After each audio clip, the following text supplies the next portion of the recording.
We're very lucky to have been able to bring together a panel of senior leaders from some of Australia's prominent corporate organisations.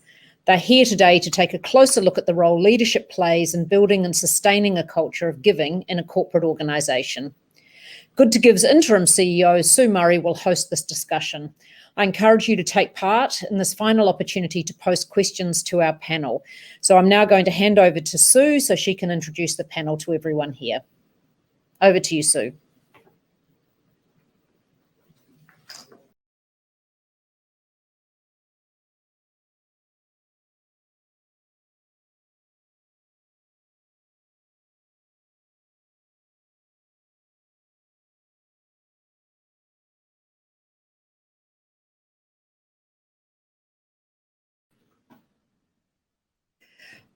Sorry, I'm just going to step back in there. Sue, you're on mute, so I need you to go from the top again, if you don't mind, just to kickstart that presentation. Technology expert, not. So let's try it again. So welcome to this session, and I'd like to begin by acknowledging the traditional owners of the lands on which we are all meeting and pay my respect to their elders, past, present, and emerging. I'm on the land of the Wongal people and on the Eora Nation. I'd also like to acknowledge and pay respect to any Aboriginal and Torres Strait Islander people who may be joining us this afternoon.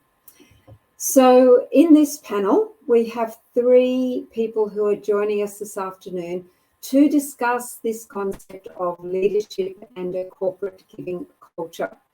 So Mark Benny is from Accor. He is the General Manager of Indigenous and Community Investment. Sarah Collier is from KFC, and Sarah is the Head of Social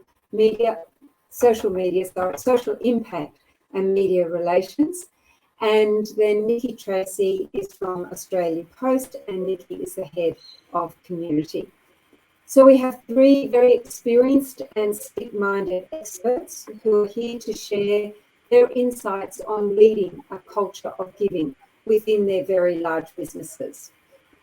And as we discuss this today, I want you to keep in mind, though, that there are formal and there are informal leaders. Think about that go-to person in your organisation or your community. They're not always the person who is formally designated as the leader. And the other consideration that you need to think of during this discussion is about culture. As we will hear, culture of giving is one that is built from within. So it needs to be an intrinsic way in which we do business. So on that note, let's head over to our experts and speak with each of them about their thoughts on leading a culture of giving within their organisation. So Sarah, let's start with you. And let us know in KFC, how has your organisation demonstrated a culture of giving and the role that senior leadership has played not only in developing that, but most importantly, in maintaining a culture of giving? Thanks, Sue. Yeah, I mean, for us, just a little bit of background on KFC. We have more than 700 restaurants with around 40,000 people, but 90% are under the age of 25. And so for us, it's really around making sure that when we look at giving, that it's embedded all the way through from our leadership, right the way through to our team members. Because if you have an engaged cohort of team members who are customer facing or really doing predominantly the heavy lifting on that fundraising, then they're going to have the passion to keep doing it. And I think I wanted to share with you, during this last couple of years, we've had a really tough time, all of us, with the pandemic.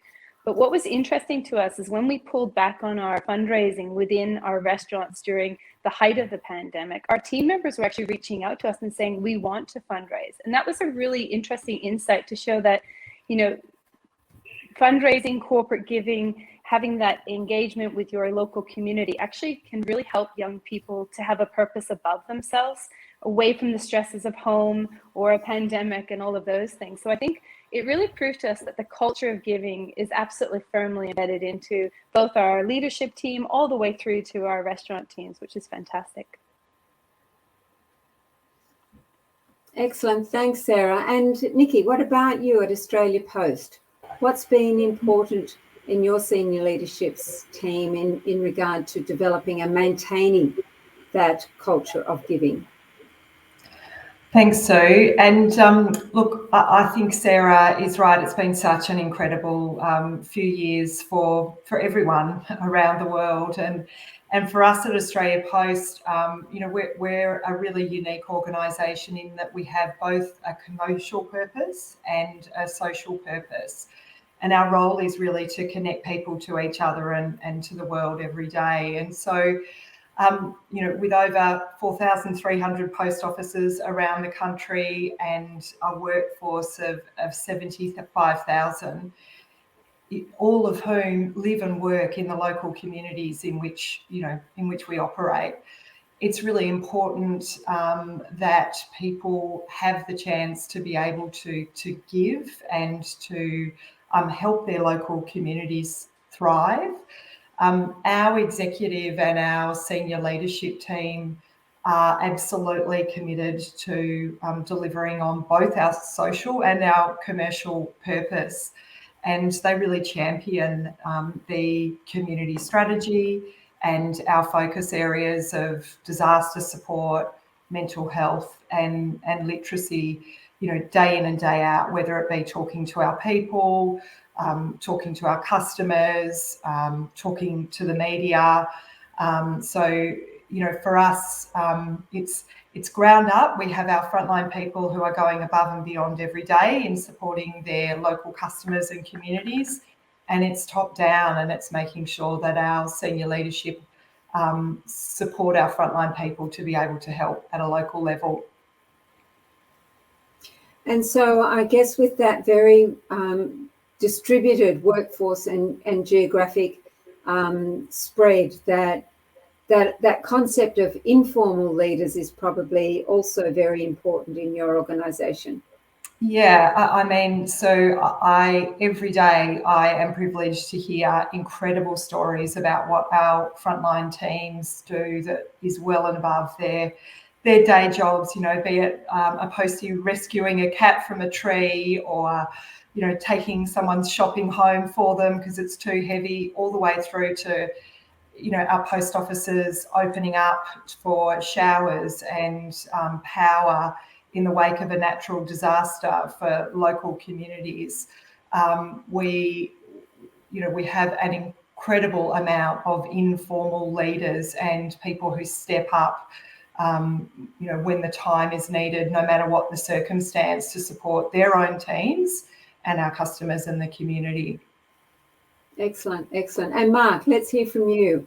What about your leadership and the importance of their role in developing and maintaining that culture of giving within the Accor Group? Yeah, thank you, Sue. I suppose it's part of our day-to-day operations and culture that we're giving people service, experiences, food and beverage, looking after their events and conferencing. So it really is part of the DNA at Accor that we're giving. We were very fortunate throughout the pandemic that the global executive team forewent some of their potential directors' money and put together a fund that was dedicated to looking after our team members throughout the globe. In fact, in Australia, we've had over $6.5 million worth of grants given out to team members and family members and suppliers in distress as a result of COVID. So it's never really stopped. And if anything, it accelerated because it's the first time we've actually run a grants program compared to some of the other fundraising and giving initiatives that we've run over many, many years. So it's certainly still present. It's part of what we do. We're working much harder on going back to a place of importance within communities. So not just being a bricks and mortar establishment in the heart of the CBD, but really starting to foster relationships directly with communities. And whether that be with our First Nations program, whether that be just by providing some rooms for a fundraising initiative for a charity partner that's based locally or otherwise, we're in a very fortunate position in that we have something to offer beyond just cash to members of the community. And so we take that really seriously, and we enjoy that relationship with the community. Yeah, excellent. That whole concept of giving can be of time, talent, and treasure. And all of those things matter to communities and to charitable organizations. I think the other area, I guess, that is interesting to explore is what do you see as being a true culture of giving? And what does it look like? And how does that commitment impact an organization and its employees? Sarah? Yeah, I guess for me, when we look at our foundation, we made sure that our foundation really focused on something that was close to our heart. And I think that's important, because if you're not finding that connection within your organization, it's hard to get your people to be behind the cause and look to fundraise. So for us, we always were focusing on confidence, and because we know we give our team skills and confidence through the work that they do and the training they receive.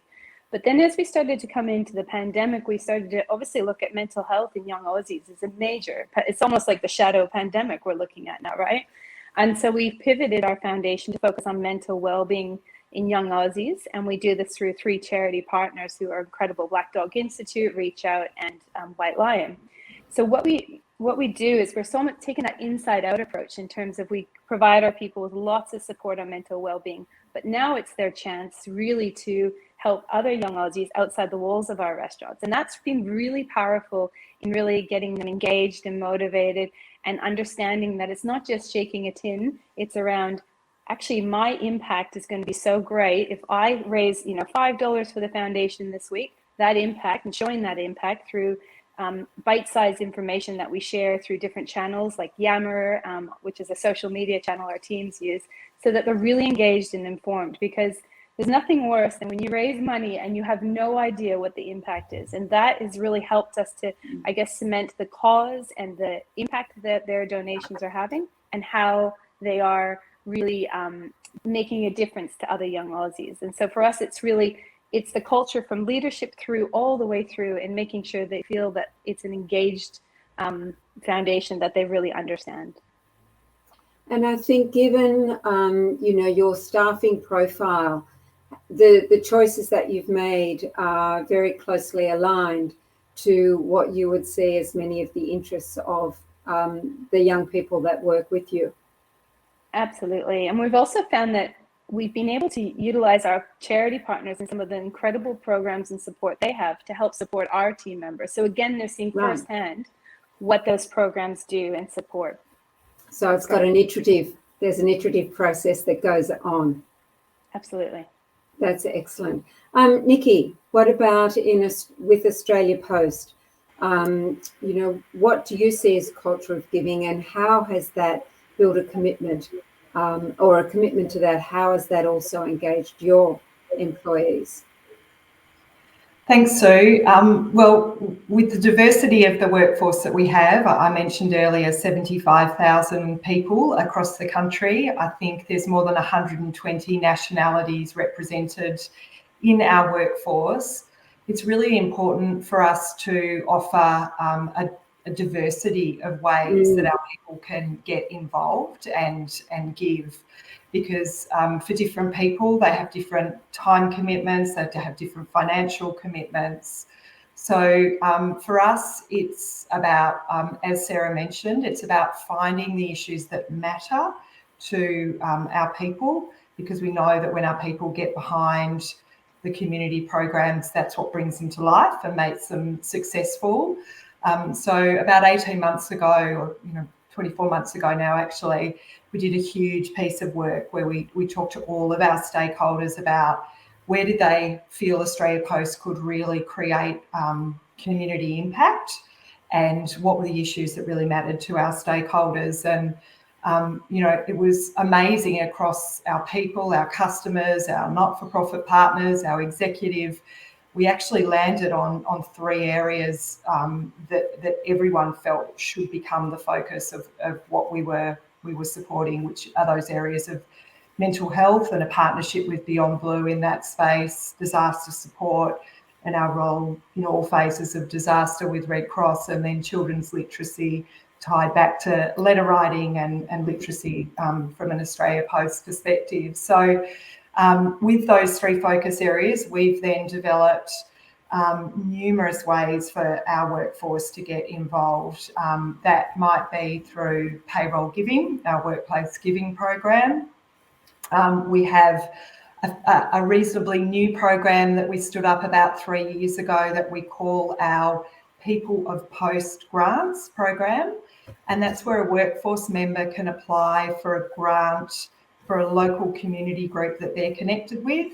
Could be the local footy club, could be a community garden, it could be the local nippers, and our staff can apply for a grant for that organisation of $500 to celebrate and to show the value that we take in our people being part of local community organisations and giving back to those local community groups. So that's been a hugely successful program for us.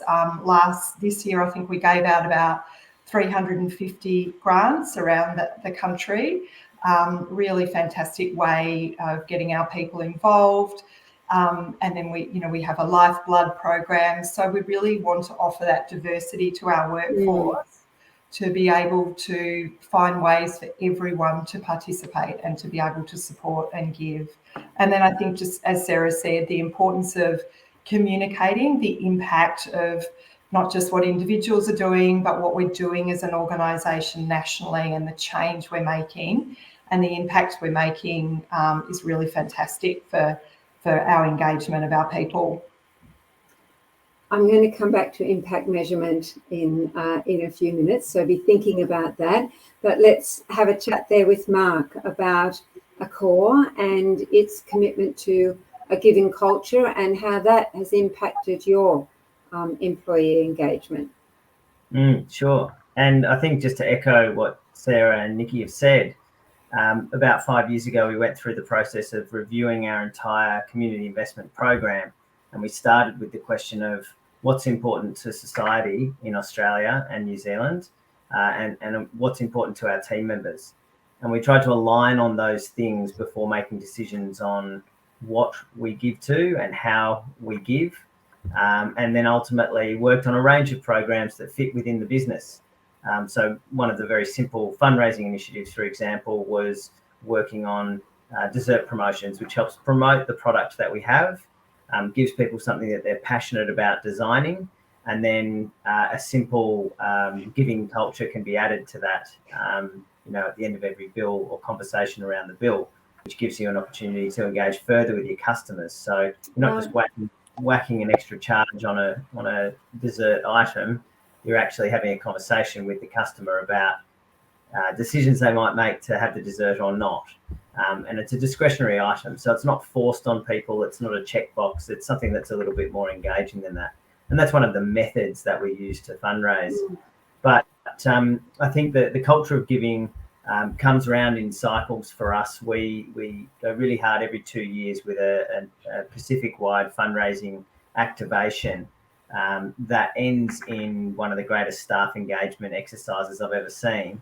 And it happened pre-COVID and probably might not happen for a little while now, but effectively teams brought together within our properties and they fundraise all year to reach a certain target to participate in this great event.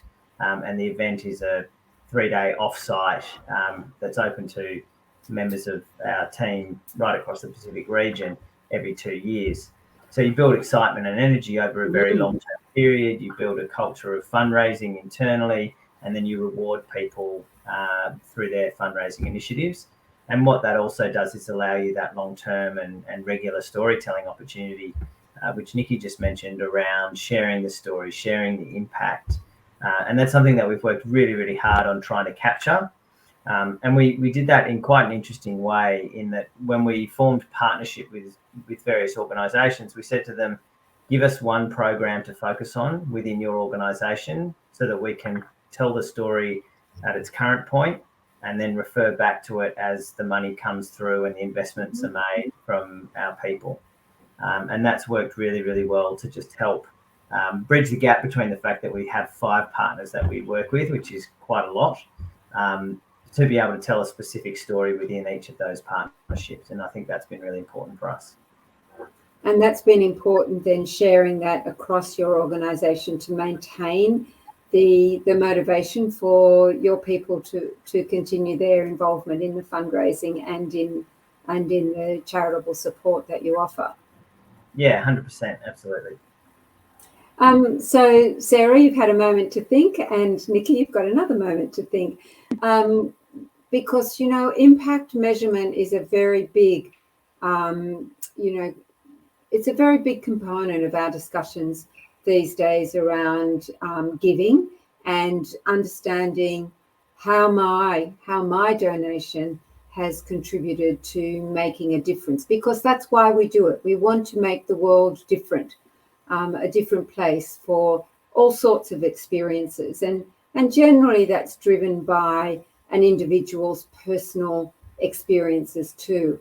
So what is it at KFC do you do that helps you understand what the impact of your efforts is, and how do you measure that? Sure. So I guess the first point would be that, we very much rely on our partners, and as part of our onboarding each of these partners, we talk about, okay, take me through what's the social return on investment.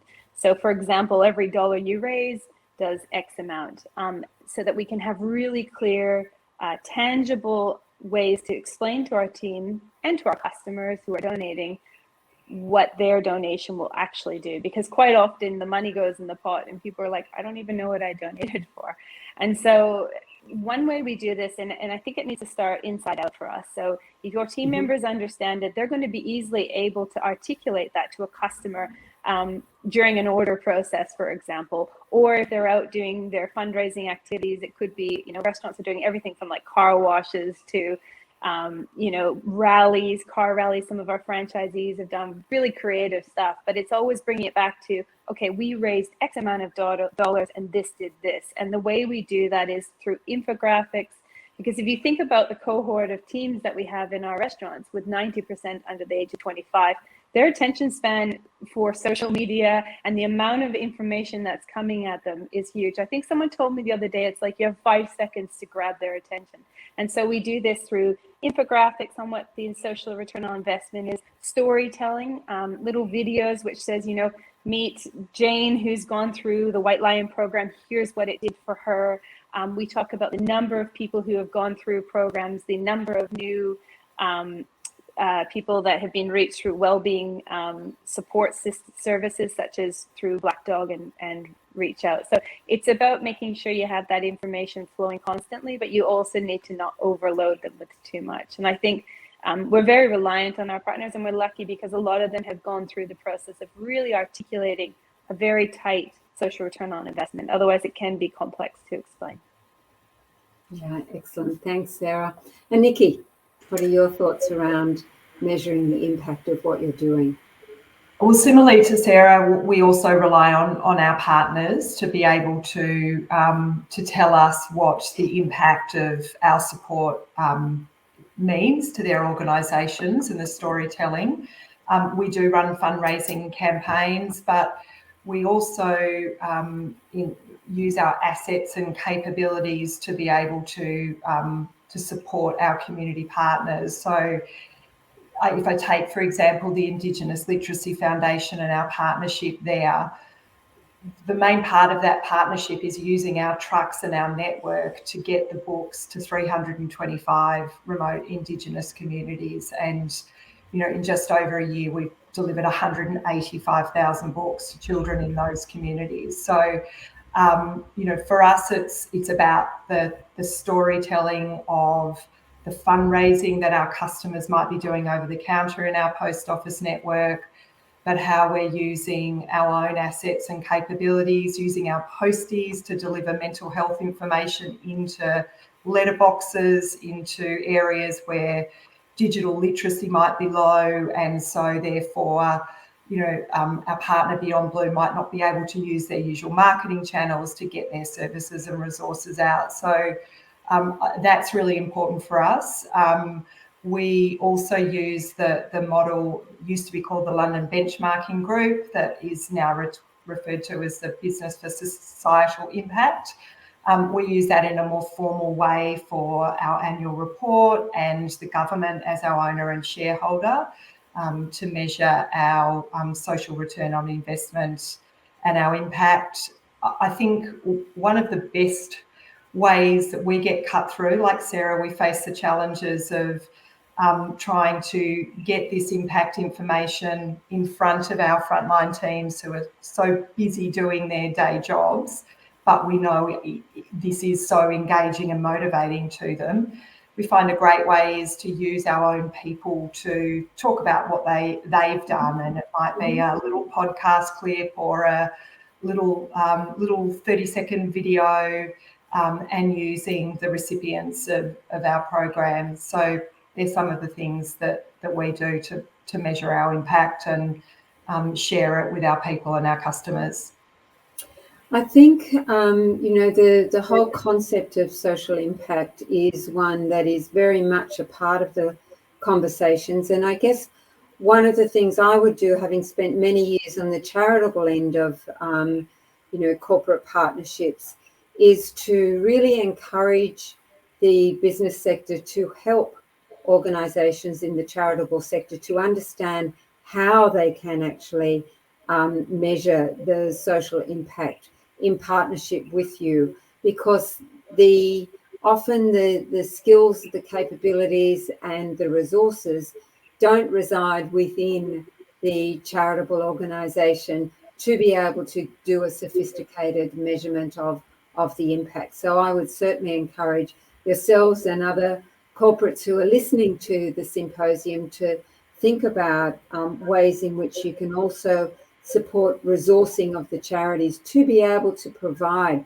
that much needed feedback to you, so you can in turn feedback to your people and to keep the efforts going. So I guess, you've talked about these sorts of things, but can you think about what might be the major facilitators within a corporation that would support and lead to a strong culture of giving? What are the sort of things that really work for a company to build that culture of corporate giving? Maybe Mark, let's start with you. Sure. I think, first and foremost, you need your executive team on board, and you need them to understand how important it is to the people side of your business, that there's an opportunity to contribute more than just what your day job suggests or your position description suggests. And that's a long journey at times, and you can do wonderful things through your partners to ensure that there's a level of engagement and understanding and education at that executive level to bring people on that journey. And we certainly do that ourselves. But we also aim to create a culture of freedom around the giving. So we do have formalised fundraising, formalised partnerships, but we also try to create an atmosphere within our properties where leadership teams can also make decisions on how they contribute on a hyper-local level. So it's like many organisations. You have corporate, national or international constructed commitments, and then you really want your teams locally to have the freedom to be able to work directly with their communities. And for us, of course, as I mentioned before, we have product to give away in terms of meeting space, rooms for auctions, donate food and beverage. So we've got all these wonderful things which we can give that are part of doing business that also make it quite easy. And so if you align your initiatives to what you do as a business, I think that makes a lot of sense and makes it very easy for the executive teams to be involved. And then, of course, you keep them informed and you communicate with them regularly, and you give them the fuel and the conversation starters to communicate to their teams and their networks and give them things to be proud of. And that just assists with it remaining on the agenda and articulated in a way that motivates people. And Sarah, What about at KFC? What are the major facilitators that you see are important in being able to build that culture of giving? Yeah, probably similar to Mark. It definitely has to start up at the leadership and executive level, but then it's really important to flow it through at all levels. And I think what's really worked for us is we have restaurant champions for the foundation. We've got market champions, so state and territory. We have a core group that meets every quarter to sort of talk about, okay, this next quarter, what are we going to focus on? What else does the team need? So that you're having an always on engagement level. I think the other thing we found is we previously used to go for 4 full weeks of fundraising each year. So in between that, there was obviously incidental fundraising, but really focused fundraising. And what we found is our teams almost got what I would call fundraising fatigue. So we've, over the last couple of years, we split it up. So 2 weeks at the beginning of the year, 2 weeks at the end of the year. And then, for example, we'll hold like a Foundation Friday or a Thoughtful Thursday, which we let the teams decide when they want to do that, and they really go drive that foundation donations as well. So it's similar to it as Mark was saying, we give our teams the freedom to really choose how they want to fundraise within parameters that are safe, and certainly during COVID we needed to do that more. The other thing I'd say is we have, we're a network of over 60 franchisees, so we're 96% franchise owned, and our franchisees, I mean, they are so engaged in the foundation. One of our franchisees for a few years now has raised something like, I think it was over 600,000 a couple of years ago, doing a car rally, which was going through country Victoria and all these vintage cars. And we had our, 3 days is about raising awareness. People sponsored to come in, be involved. We had our charity partners come at to the evenings and really tell stories and bring young people who had been impacted by their programs positively. And I think that always on approach is really important, but making sure it's paced and sequenced so it's not an overload of information. We often talk about our people promise is, be your best self, make a difference and have fun. And those last two around make a difference and have fun. We want our teams to have a really fun, engaging way to fundraise, because just shaking a tin is not always the most engaging way. So we give them that freedom. And what we found is, across restaurants, across areas and states and nationally, everyone's vying to be the top fundraiser in their area or state, which is a little healthy competition, never went wrong, right? So it's really great to see that culture living and breathing. Yeah, that's excellent. Mark, have you got something to add to what facilitates a good culture of giving from what you've already described a lot? Is there anything else you'd like to add there?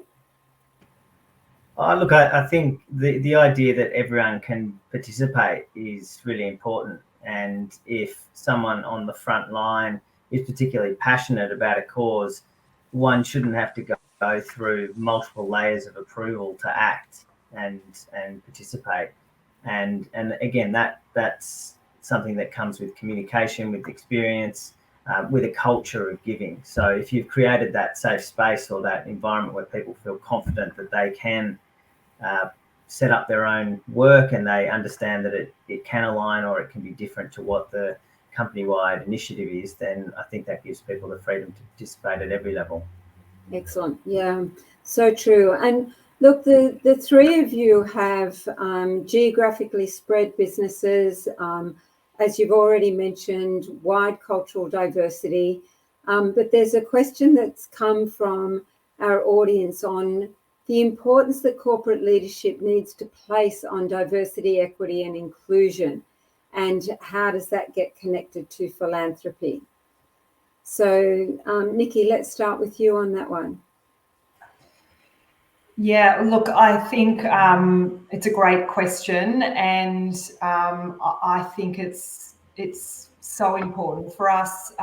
We work so closely with our diversity and inclusion team and our people teams, and in fact, a lot of our programs are developed to help them hit their diversity and inclusion commitments in things like reconciliation action plans and access and inclusion plans. So if I take, for example, our community grants program that we run, which is where organisations once a year, small grassroots organisations can apply for up to $10,000 for a project that helps people connect to improve mental health and wellbeing at a local level. We absolutely put an overlay on the recipients of those grants to make sure that we've considered diversity, equity, inclusion, a mix of regional and rural and metro locations, to Aboriginal and Torres Strait Islander peoples, elder communities, to make sure that our community and philanthropy programs are also really shifting the agenda forward for diversity, equity and inclusion. Yeah, that's excellent. I mean, it's a great example of where parts of the business can, be all brought together. There's policy sort of banners that sit across all organisations, but the culture of giving, when you think about it in its broader sense, of that time, treasure and talent, can really be captured by many, many different parts of the organisation, not just in the corporate social responsibility areas. Yeah, Sarah, definitely. Sorry, Nikki. Oh, I just was going to add, if I extend it even further, so, I think about our current accessibility plan, and, our consumer marketing team have targets in there around the diversity of representation in our marketing, and, how we're going to, to have second language in a lot of our communications into certain areas where, English is not a first language. So, trying to look cross-enterprise, because I think you're right, the impact can be so much greater when you have that collaboration across different business units. Excellent. Yes, certainly. Sarah, what are your thoughts around the importance of, corporate leadership and what the importance they place on the diversity, equity and inclusion agendas? Thanks, Sue. Yeah, I mean, we often say at KFC, everyone has a seat and a voice at our table. And you can see when you walk into one of our, 700 restaurants, diversity, equity, inclusion is living and breathing. We have everybody from all walks of life, which is fantastic. And then obviously, when you talk about mental well-being and the cause that we're supporting, everybody at some point in their time will have somebody or be themselves impacted by mental health issues. And so we feel that through our charity partners, they are very much covering all aspects of mental health and providing support programs which reach, so many different cultures and diversities. The one thing I will say is White Lion, one of our charity partners, they really work on employment programs. So taking youth that are at risk and really going down that path of, whether they're in and out of the jail or living on the street or just, as they call it, couch surfing, they have nowhere to live. It's about giving them the opportunity and the pathway, which may not be a traditional pathway, to get, a job or the training and the confidence to come into work, for example, for one of our restaurants and other businesses that they work with. And so for us, we really love what White Lion are doing in terms of giving opportunities to those who sometimes just don't have the same opportunities as others in, mainstream society and stuff. So, they're a fantastic organization. And then if I talk about our, leadership and our broader restaurant support center, absolutely, we link in with our people and culture team, which has a strong focus on diversity, equity, inclusion, and it's just embedded into everything we do. So I think that's important to remember. So it's not just at your charity level, it's all the way through. Yeah, it's that concept I said at the beginning about this needs to be intrinsic to the way in which we're doing business. And Mark, what about at Accor in terms of the leadership's focus around diversity, equity and inclusion and your philanthropic programs? Yeah, I agree with everything that Sarah and Nikki have said. I think it's a great question from Ted. It needs to be on the agenda across the entire business, and one should hope that the executive team and people implementing these programs always have it on the agenda, because we've got a lot of work to do in this country to appreciate the diversity of it, starting with our First Nations people. And so there, across our 5 partnerships, there is a stream that aligns to the diversity, equity and inclusion initiatives, and that's intended, to help give greater exposure and emphasis on what we're doing across both spheres, to ensure that we're thinking about minority groups or others that are impacted in the community beyond the mainstream. Excellent. Now we've got another question here that I'm going to read for our audience to be able to understand what we're asking. So from all of you, you're constantly being approached for support. I'm interested, this is from the question from the audience, I'm interested to hear how leading corporates manage support across businesses to include corporate donation, workplace giving, and client customer engagement strategies. Partnerships can encompass all. So that's a long question. And let's, Nikki, throw it to you to start off on that one. Sure, there's a lot in that, so I'll do my best and see if I can answer at least some of it. I think for us, there is a recognition that we want our community programs to create national impact and positive impact for our business and our customers and the community.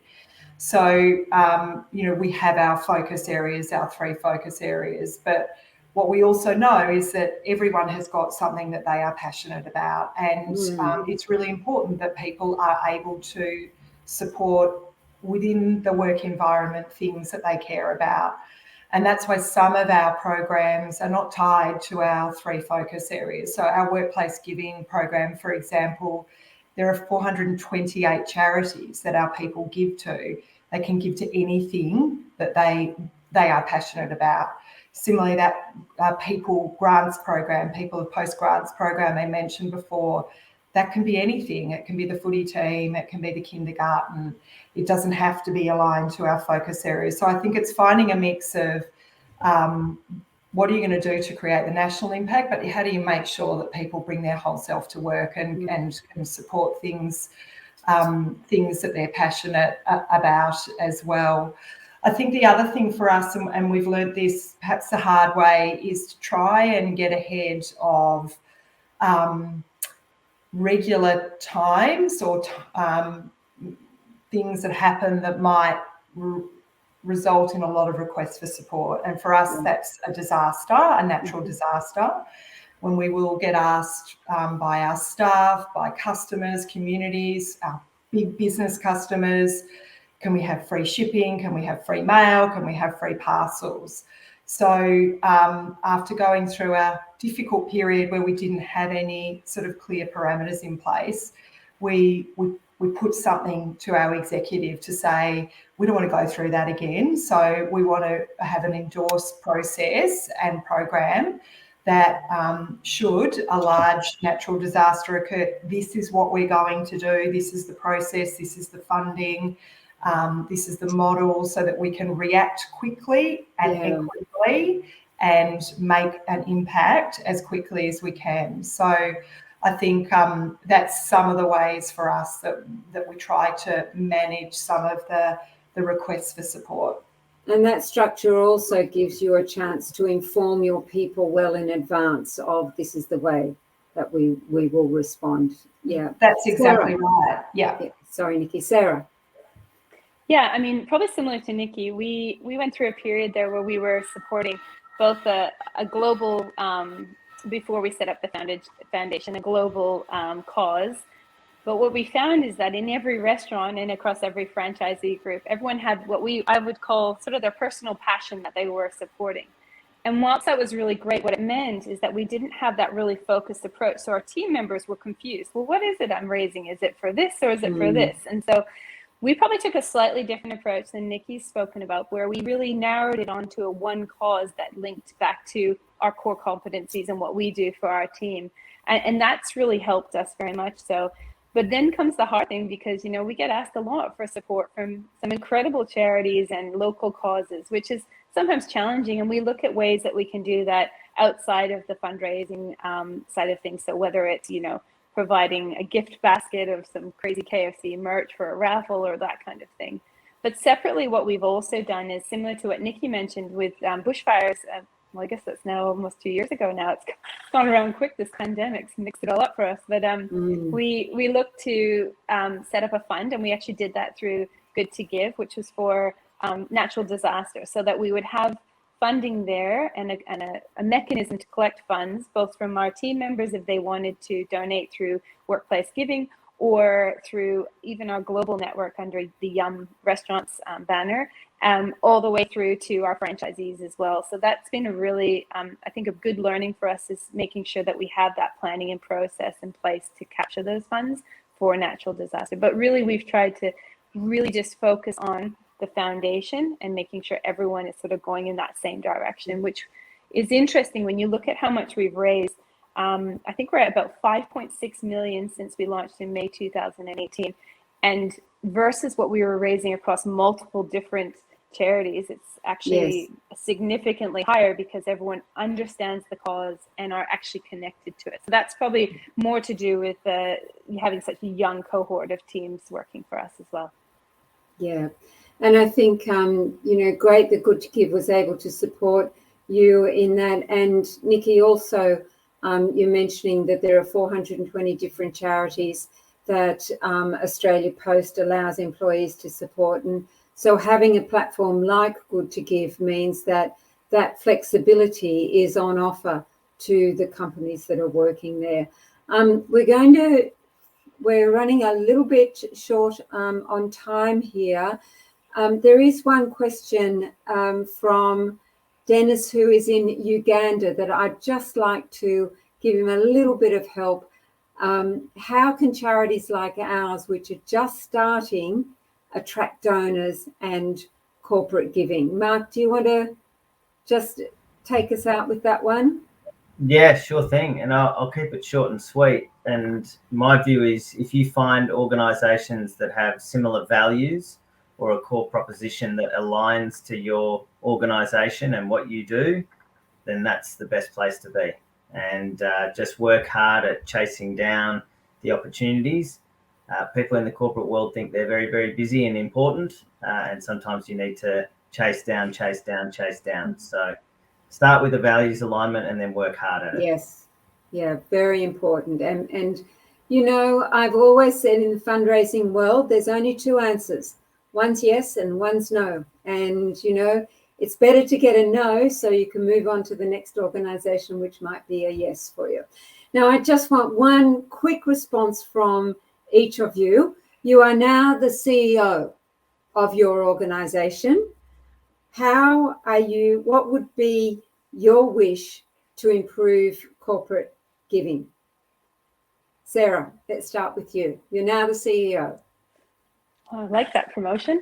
I think for me, it would be, move a little, I think if you're the CEO, you can make decisions a bit quicker. When you have such a large network, which many of us do on this call, it takes time to engage everybody and move them forward. And I think that you have to take that consideration, but moving quicker is always good in my books when you're talking about charity and fundraising. Excellent. Nikki, what do you put top of your list? Oh, goodness. I think it is giving our frontline teams more time to be able to formally participate in supporting their community. At the moment, it's around the edges of 2 full day jobs that they have. So I'm sure the finance person won't agree with me, but I am the CEO now. So yes. some structured space to be able to do more than what they do today, which is already incredible. Excellent. And Mark, you're now the CEO of Accor. What is your wish to improve giving? Yeah, I would make a percentage of all profits be guaranteed to go into a fund, a pool or a surplus. Excellent. Fantastic. So on that note, I'll say thank you very much to Sarah, to Nikki and to Mark for You're really, really excellent insights. And I hope that the people who are listening today are taking away some really key messages from some of Australia's, largest and most philanthropic companies. So thank you very much for your participation. And I'm now going to pass back to Jo Kelly. Thanks so much, Sue, and also Sarah, Nikki and Mark. That was a fantastic discussion and great to hear what you're all doing to build the role of leadership in corporate giving culture, and fantastic to see really strong alignment with your values and also the needs of your people.